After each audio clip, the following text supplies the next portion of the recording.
আসসালামু আলাইকুম। শুভরাত্রি। আজ 25শে জুলাই 2025। এই রাত্রে বসে কিছুটা সময় কাটাই। সময়টা হলো চাঁদাবাজ আর ছোট ব্যবসা একটা অপরের সঙ্গে ওতপ্রোতভাবে জড়িত। এই চাঁদাবাজ এবং ক্ষুদ্র ব্যবসা, ফুটপাতের ব্যবসা, হকার ব্যবসা, এইটা একটা একে অপরের সঙ্গে যেভাবে জড়িত তার থেকে মুক্তি পাওয়া দায়। তাই চাঁদাবাজির লাইসেন্স অথবা হকারদের লাইসেন্স, ফুটপাতের ব্যবসায়ীদের লাইসেন্স, যে কোনো একটা শ্রেণীকে লাইসেন্স দিতে হবে। চাঁদাবাজির লাইসেন্স দিতে হবে, তারা সারা দেশে চাঁদা তুলবে, চাঁদা তুলে তুলে তুলে নিজেরা খাবে আর সরকারকে দিবে। সরকার জানবে কারা কারা চাঁদা তোলে, চাঁদাবাজ কারা। সরকারের কাছে একটা ডাটা থাকবে, তথ্য থাকবে। এটা একটা হিসাব।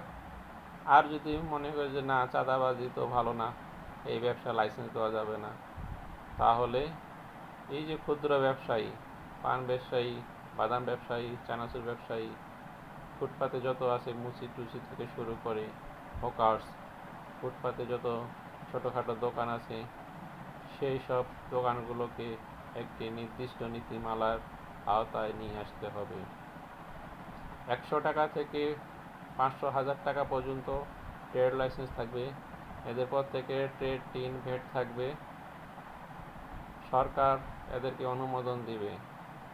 কেউ ফুটপাতে হেঁটে হেঁটে ব্যবসা করবে, যেমন বাদাম বেচা, তার কোনো নির্দিষ্ট জায়গা থাকবে না, সে ঘুরে ঘুরে ব্যবসা করবে। পান বিক্রেতা, চানাচুর বিক্রেতা, এভাবে ফুটপাতে যত আছে ঘুরে ঘুরে বিক্রি করে হকার্স, তাদের এক ধরনের লাইসেন্স থাকবে, তারা এক ধরনের ফি দিবে, বছরে এক ধরনের ফি দিবে।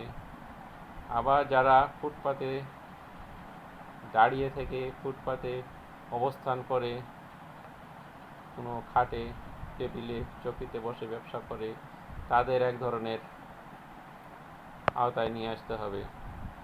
যেমন বেশিরভাগ ব্যবসায়ীদের দেখা যায় 5 ফিট জায়গা তারা দখল করে থাকে, সেখানে কাপড়ের ব্যবসা, জুতার ব্যবসা, হাঁড়ি পাতিলের ব্যবসা, কসমেটিকের ব্যবসা, বিভিন্ন ধরনের হাজার পদের ব্যবসা হয়ে থাকে। তো তাদেরকে একটা নির্দিষ্ট নীতিমালায় নিতে হবে। 5 ফিটের বেশি কাউকে জায়গা দেওয়া যাবে না। সে স্পেসে থাকবে, তার নিজস্ব টেবিলের উপরে, যে টেবিলে চাকা থাকবে, গাড়ি থাকবে, হতে পারে সেটা ভ্রাম্যমান, অর্থাৎ প্রয়োজনে সে তার জায়গায় চলে যাবে এবং প্রয়োজনে সে এসে ফুটপাতে ব্যবসা করবে। তার চাকা থাকতে হবে, এই ধরনের একটা পলিসিতে থাকতে হবে। যখন দরকার রাস্তা পরিষ্কার হবে, যখন প্রয়োজন হবে ব্যবসা করবে এই চাকার মাধ্যমে। এই সব ব্যবসায়ীদের প্রত্যেকের একটি বৈধ কাগজপত্র প্রয়োজন। এই বৈধ কাগজপত্র না থাকার কারণে চাঁদাবাজিরা চাঁদাবাজ করে যাচ্ছে, সেটা দলীয় হোক, নির্দলীয় হোক, বা যে কোনোভাবেই হোক।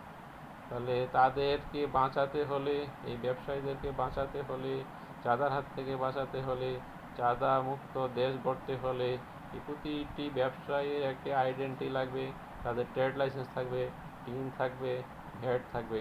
অর্থাৎ সাধারণত যেসব মার্কেটে বা প্রতিষ্ঠানে ট্রেড লাইসেন্স হয় তাদের থেকে এটা ভিন্ন প্রকৃতির হবে। হকার্স ক্যাটাগরি, ভ্রাম্যমান, ভাসমান, এই কোনো পদ্ধতিতে স্বল্পতম খরচে, যেমন বললাম 100 টাকা থেকে 500,000 টাকা পর্যন্ত ট্রেড লাইসেন্স হতে পারে, ডিজিটাল লাইসেন্স হতে পারে, সেটা ডকুমেন্ট সরকারের কাছে থাকবে। সেই সঙ্গে তারা বছরে, যেমন একটি চাঁদাবাজ ফুটপাতে যারা ব্যবসা করে 200, 400, 500 টাকা ডেলি চাঁদা তোলে, 200 জায়গা, 400 জায়গাতে আমরা হয়তো 100 টাকাকে গভর্নমেন্ট করে দিতে পারি, 200 টাকা গভর্নমেন্টকে দিতে পারি, সরকারকে দিতে পারি। তাহলে চাঁদাবাজরা এখানে আসে আর চাঁদা দাবি করার সাহস পাবে না। সে বলতে পারবে যে আমি বৈধভাবে ব্যবসা করি, আমি সরকারকে ট্যাক্স দেই, সরকারকে টাকা দেই। তাহলে চাঁদাবাজে টাকাটা পেত, তার থেকে কম টাকা সরকারকে দিলে সরকার টাকাটা পেল, চাঁদাবাজ থেকে দেশ মুক্ত হলো। এই পলিসিটা নিয়ে আসা উচিত। প্রতিটি ক্ষুদ্র ব্যবসায়ীকে একটা নির্দিষ্ট নীতিমালার মধ্যে নিয়ে আসতে হবে, যে যেখানে ব্যবসা করুক, ব্যবসা করতে বাধা দেওয়া যাবে না, কিন্তু তাকে নির্দিষ্ট নীতিমালার আওতায় নিয়ে আসতে হবে। এতে করে সরকার জানবে কারা কারা ব্যবসা করে এবং কাদের কি কি ডকুমেন্ট প্রয়োজন, কারা কিভাবে ট্যাক্স দেবে, ভ্যাট দেবে, সেটা নির্ধারণ করবে। আর ডেলি যে চাঁদাবাজি হয় সেই ডেলি টাকাটা সরকার কম নিয়ে, অর্থাৎ যেখানে চাঁদাবাজি 500 টাকা হয়তো সেখানে সরকার 200 টাকা নিবে, যেখানে চাঁদাবাজি 200 টাকা হয়তো সেখানে সরকার 100 টাকা নিবে।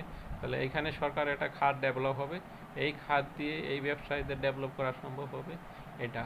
আর চাঁদাবাজরা যখন এই ক্ষুদ্র ব্যবসায়ীদের উপর প্রভাব বিস্তার করে, চাঁদা তোলে, এরা করতে করতে একসময় বড় বড় ব্যবসায়ীদেরকে ধরে ফেলে, কারণ তারা ছোট ছোট ব্যবসায়ীদের কাছ থেকে টাকা আদায় করার অভিজ্ঞতা অর্জন করেছে। এখন 2-4টা বড় ব্যবসায়ীকে ধরা তাদের জন্য আর কোনো ব্যাপার না। এই চাঁদাবাজদের সঙ্গে একটা পুলিশি সোর্সের সম্পর্ক আছে। পুলিশি সোর্সগুলো সোর্সের মাধ্যমে এই চাঁদাবাজদের সঙ্গে লিয়াজো করে টাকা খেয়ে থাকে বা আদায় করে থাকে। যদি কোনো চাঁদাবাজ 1000 টাকা কালেকশন করে, সেই ক্ষেত্রে হয়তো 200, 400, 500 টাকা পুলিশের হাতে চলে যায়, সেটাও একটা সোর্সিং মাধ্যমে যায়। তো এই সোর্স যে পলিসিটা, এই সোর্স পলিসিটা আমাদের বন্ধ করা উচিত। সোর্স থাকবে, সেটা তাদের নিজস্ব বাহিনী থাকবে।